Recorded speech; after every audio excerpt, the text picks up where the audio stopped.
myself Dr. Rajni Gupta from Sandhya Ramanadhar Foundation। अगर आप आयुर्वेदिक में कोई कोर्स करना चाहते हैं या आयुर्वेदिक पंचकर्मा टेक्नीशियन का कोर्स करना चाहते हैं, इस कोर्स में क्या क्या चीज़ें पढ़ाई जाती हैं और टेक्नीशियन बनने के लिए आपको किन किन चीज़ों का ज्ञान होना आवश्यक है। नॉर्मल सेंटर्स में मेन जो है पंचकर्म के प्रोसीजर्स के बारे में बताया जाता है। पंचकर्म क्या है, पूर्व कर्म में कौन कौन से प्रोसीजर्स हैं, प्रधान कर्म में कौन कौन से प्रोसीजर्स आते हैं और पश्चात कर्म संसर्जन क्रम क्या है। पंचकर्म में 5 प्रोसीजर्स रहते हैं जो हमारी बॉडी की क्लींजिंग के लिए आयुर्वेद का मेन सिद्धांत है स्वस्थस्य स्वास्थ्य रक्षणम आतुरस्य विकार प्रशमनम। हमारी बॉडी में जितने भी टॉक्सिन्स हैं उनको शरीर से बाहर निकालना, बीमारी को शोधन चिकित्सा के द्वारा शरीर से बाहर निकालना।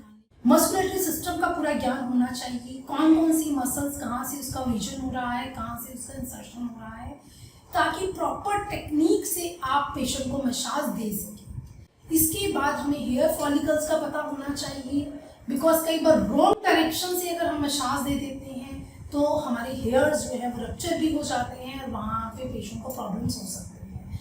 तो हेयर फॉलिकल्स का एक थेरेपिस्ट को पता होना चाहिए। इसके साथ साथ जितने भी जॉइंट्स हैं, ह्यूमन एनाटॉमी का ज़रूर पता होना चाहिए, ताकि हमारी बॉडी में कुछ जॉइंट सर्कुलेटरी होते हैं, कुछ लॉन्गिट्यूडनल जॉइंट्स हैं, कहाँ पे हमें मसाज लॉन्गिट्यूडनल डायरेक्शन में देनी है, कहाँ सर्कुलर में देनी है। जैसे नी जॉइंट्स है, यहाँ पे 3 जॉइंट्स आके जॉइंट होते हैं, ऊपर से हमारा पटेला की छोटी सी बोन आती है, तो हमें नी जॉइंट पे सर्कुलरेटरी मूवमेंट्स में मसाज देनी चाहिए। एब्डोमेन की मसाज कैसे की जाती है, स्पाइन में स्पाइन की मसाज करते वक्त बहुत ही विशेष हमें ध्यान रखना चाहिए, कहाँ कहाँ पे हम स्पाइन को पॉइंट्स दे सकते हैं। हमारी बॉडी में 107 मरमास पॉइंट होते हैं, तो एक मसाजर को ये भी पता होना चाहिए कि कौन कौन से मरमास पॉइंट हैं, कौन कौन से वाइटल ऑर्गन हैं। आयुर्वेद में मरमा, सद्यो प्राणहार मरमा, कालांतर प्राणहार मरमा, इस तरह से मरमास का व्याख्यान किया गया है। कुछ ऐसे वाइटल पॉइंट्स होते हैं जिनको हम इमीडिएटली प्रेस करने से पेशेंट को कोई प्रॉब्लम्स भी बढ़ जाती है, इसलिए थेरेपिस्ट को हर मरमा पॉइंट्स का ज्ञान होना चाहिए। जानू मरमा, उर्वी मरमा, आणी मरमा, फण मरमा, नाक के पास कौन कौन से मरमा है, कौन से कालांतर प्राणहार मरमा है, किस मरमा पॉइंट को कितना प्रेशर देके कितनी जल्दी पेशेंट को रिकवर कर सकते हैं। तो एक आयुर्वेदिक मसाजर के डिप्लोमा में ये सारी ही चीज़ें पढ़ाई जाती है, जिसमें basic anatomy, basic physiology, panchakarma के सारे ही प्रोसीजर्स और किस तरह से हम क्वालिटी से पंचकर्म को कर सकें। हमें अभ्यंगम करना है तो अभ्यंगम में कितनी क्वांटिटी ऑफ ऑयल हमें लेना है, उसका टेम्परेचर हमें कैसे मेंटेन करना है। नॉर्मली हमारी बॉडी का टेम्परेचर जो है वो 37 डिग्री सेल्सियस रहता है, 98.4 फ़ारेनहाइट है। तो हमारी बॉडी के टेम्परेचर से एक टेम्परेचर अप हमारे ऑयल का टेम्परेचर होना चाहिए। अगर हम पेशेंट को स्टीमर में ले रहे हैं तो स्टीम का टेम्परेचर कैसे हम मेंटेन करेंगे, थर्मामीटर लगा के किस तरह से स्टीम देने से पहले और स्टीम के बाद पेशेंट को रिकवर किया जाता है। स्टीम करते वक्त अगर पेशेंट हाइपरटेंसिव है हमारा या उस डायबिटिक है, स्टीम के दौरान उसको कितने मिनट्स की स्टीम देनी है, या उसको कोई फेंटिंग हो जाती है, गिडीनेस होने लग पड़ता है, तो उस टाइम इमरजेंसी में हमें क्या टेक केयर करनी है, ये हमारे थेरेपिस्ट को पता होना चाहिए। इस डिप्लोमा में हम इमरजेंसी ट्रीटमेंट्स के बारे में भी अपने थेरेपिस्ट को बताते हैं। अगर कोई इमरजेंसी हो जाती है तो उनको अपने पेशेंट को कैसे टैकल करना है, CPR कैसे देना है, मसाज थेरेपी करते वक्त अगर पेशेंट को कोई प्रॉब्लम्स हो रही हैं तो उसकी हम रिकवरी कैसे कर सकते हैं। बेसिक आयुर्वेदिक मेडिसिन का नॉलेज हम अपने थेरेपिस्ट को प्रोवाइड कराते हैं।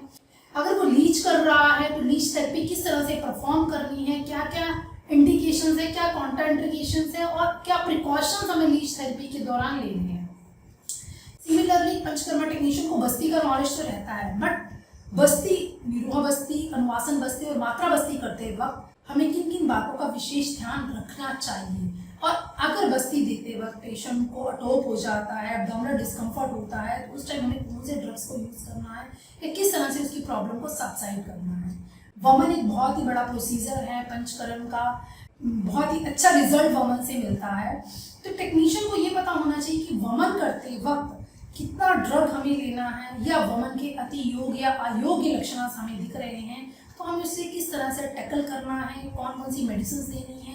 प्री ऑप में पेशेंट का BP, शुगर, वाइटल, उसका लिपिड प्रोफाइल प्रॉपरली होना चाहिए। पोस्ट ऑप में भी पेशेंट की इन सब चीज़ों की इन्वेस्टिगेशन हमें डन करके रखना चाहिए। क्वालिटी मेजर के अकॉर्डिंग जब हम पंचकर्मा प्रैक्टिस करते हैं तो उसमें हमें उसके डाइट की मैनेजमेंट प्रॉपरली, संसर्जन क्रम 7 डेज, 5 डेज, 3 डेज, कितना हमें शोधन लक्षणांश कितने आए हैं उसके अकॉर्डिंग हम उसको प्लान करते हैं। ये सारा ही आयुर्वेदिक पंचकर्मा के कोर्स में पढ़ाया जाता है। सो अगर आप आयुर्वेदिक टेक्नीशियन का कोर्स करना चाहते हो, क्वालिटी एश्योरेंस के दौरान आयुर्वेदिक को पढ़ना चाहते हैं, तो नीचे दिए गए नंबर्स पे हमें कांटेक्ट कर सकते हैं।